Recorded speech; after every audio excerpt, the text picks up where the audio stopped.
চিন্তা করুন তো, আপনি আল্লাহর সন্তুষ্টির জন্য জাকাত দিলেন, কিন্তু সেই টাকা দিয়ে গরিবের অভাব মোচনের বদলে তাকে ঋণের জালে জড়ানো হলো। আপনি ভাবছেন আপনি সওয়াব কামাচ্ছেন, অথচ আপনার টাকায় একটি প্রতিষ্ঠান তাদের ব্যবসার মূলধন বাড়াচ্ছে। জাকাত যদি ফেরত নিতে হয়, তবে সেটা জাকাত নয়। আর জাকাত দিয়ে যদি মুনাফা করা হয়, তবে সেটা দান নয়, সেটা ব্যবসা। আর ব্যবসার নাম যদি ইবাদত হয়, তাহলে সেই প্রতারণাটা সবচেয়ে ভয়ঙ্কর। জাকাত ইসলামের 5টি স্তম্ভের একটি। এটি ধনীর সম্পদে গরিবের হক, কোনো দয়া নয়। কিন্তু বাংলাদেশে কোয়ান্টাম ফাউন্ডেশন নামক এমন একটি প্রতিষ্ঠান আছে যারা দাবি করে তারা আধুনিক জাকাত ব্যবস্থা প্রবর্তন করেছে। তারা জাকাতের টাকায় প্রজেক্ট করে, গরু দেয়, গাড়ি দেয়, আবার সেই টাকা ফেরতও নেয়। যদি জাকাতের নামে আপনার টাকা ফেরতযোগ্য ঋণ হিসেবে দেওয়া হয়, তবে সেটা কি আদেও জাকাত হবে? দলিল, ফিকহ এবং বাস্তব অভিজ্ঞতার আলোকে দেখব কোয়ান্টাম ফাউন্ডেশনের এই তথাকথিত স্বাবলম্বী প্রকল্প জাকাত ফান্ড কি আসলেই জাকাত, নাকি জাকাতের নামে সুদযুক্ত ক্ষুদ্র ঋণের ব্যবসা। আজকের ভিডিওতে আমরা ইমোশন দিয়ে নয়, ফিকহ এবং ফ্যাক্টস দিয়ে এই ব্যবস্থার ব্যবচ্ছেদ করব। First principles. জাকাত কি? ইসলামে জাকাত কোনো দান নয়, ঋণ নয়, বিনিয়োগ নয়, সামাজিক প্রকল্প নয়। জাকাত হল ধনীর সম্পদে গরিবের আল্লাহ প্রদত্ত অধিকার, যা শর্তহীন মালিকানা হস্তান্তরের মাধ্যমে আদায় করতে হবে। আল্লাহ সূরা তাওবার 60 নং আয়াতে জাকাতের 8টি খাত নির্দিষ্ট করে দিয়েছেন। এর বাইরে 1 পয়সাও খরচ করার অধিকার কারও নেই। জাকাতের বেসিক প্রিন্সিপাল বনাম কোয়ান্টাম মেথড। প্রশ্ন হচ্ছে, জাকাতের টাকা কি ফেরত নেওয়া যায়? ইসলামের ফিকহ শাস্ত্রে এর উত্তর হচ্ছে না, কোনো মাযহাবে না, কোনো পরিস্থিতিতেই না। ইসলামী ফিকহ শাস্ত্র অনুযায়ী জাকাতের মূল শর্ত হল তামলিক বা মালিকানা হস্তান্তর, ওনারশিপ ট্রান্সফার। অর্থাৎ জাকাতের টাকা বা সম্পদ গ্রহীতাকে নিঃশর্ত মালিক বানিয়ে দিতে হবে। আপনি যখন কাউকে জাকাত দেবেন, তখন সেই টাকার উপর আপনার আর কোনো অধিকার থাকবে না।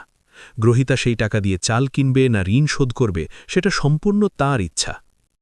জাকাত কোনো বিনিয়োগ নয় যে সেটা দিয়ে লভ্যাংশ খোঁজা হবে, আর জাকাত কোনো ঋণও নয় যে সেটা গ্রহীতার কাছ থেকে আবার ফেরত নেওয়া হবে। কিন্তু মাঠ পর্যায়ের একাধিক অভিযোগ অনুযায়ী এবং কোয়ান্টাম ফাউন্ডেশনের প্রচারণায় দেখা যায়, তারা জাকাতের টাকায় ঘূর্ণায়মান তহবিল বা রিভলভিং ফান্ড গঠন করে। অর্থাৎ আপনাকে জাকাতের টাকায় একটা সেলাই মেশিন বা ইজি বাইক দেওয়া হলো, কিন্তু শর্ত হল এর আসল টাকা এবং লাভের একটা অংশ আপনাকে কিস্তিতে ফেরত দিতে হবে, যাতে সেই টাকা দিয়ে অন্যকে সাহায্য করা যায়। একে বলা হয় সাস্টেনেবল ডেভেলপমেন্ট। শুনতে খুব ভালো লাগছে, তাই না? কিন্তু ফেরতযোগ্য অর্থ হলে সেটা হয় ঋণ, বিনিয়োগ বা ক্ষুদ্র ঋণ, কিন্তু কোনোভাবেই এটা জাকাত নয়। অর্থাৎ ইসলামের দৃষ্টিতে টাকা যখনই ফেরত চাওয়া হয়, সেটা আর দান থাকে না, সেটা হয়ে যায় ঋণ। জাকাত কখনোই ঋণ হতে পারে না, আর জাকাতের টাকায় ঋণ দেওয়া বা ব্যবসা করা সম্পূর্ণ নাজায়েজ। প্রশ্ন হল, আপনি যখন আপনার জাকাত দিলেন, তখন আপনার দায় মুক্তি হয়ে যাওয়ার কথা। কিন্তু কোয়ান্টাম যদি সেই টাকা ফেরত নিয়ে পুনরায় ব্যবহার করে, তবে সেই টাকার আসল মালিক কে, আপনি নাকি কোয়ান্টাম? মালিকানা হস্তান্তর না হলে আপনার জাকাত কিন্তু আদায় হচ্ছে না। জাকাতের টাকা ফেরত নেওয়ার ফাঁদ। তথ্যের ঘাটতি পূরণ করতে আমরা কিছু কেস স্টাডি বা সাধারণ অভিযোগগুলো বিশ্লেষণ করি। লামা, আলী কদম কিংবা বাংলাদেশের বিভিন্ন অঞ্চলে কোয়ান্টাম ফাউন্ডেশন থেকে বর্গা প্রথার আদলে জাকাত দেওয়া হয়। ধরুন, লামা কোয়ান্টাম একজন দরিদ্রকে একটা গরু কিনে দিল জাকাতের টাকায়। শর্ত থাকে, গরুর মালিকানা পুরোপুরি গ্রহীতার নয়, কোয়ান্টামের নিয়ন্ত্রণে থাকে। গরু বড় হলে বিক্রি করে আসল টাকা কোয়ান্টামকে ফেরত দিতে হবে। গরু বিক্রয় বাবদ যে টাকা লাভ হবে, তার 50% লাভ কোয়ান্টামকে দিতে হবে। ফিকহ শাস্ত্র কি বলে?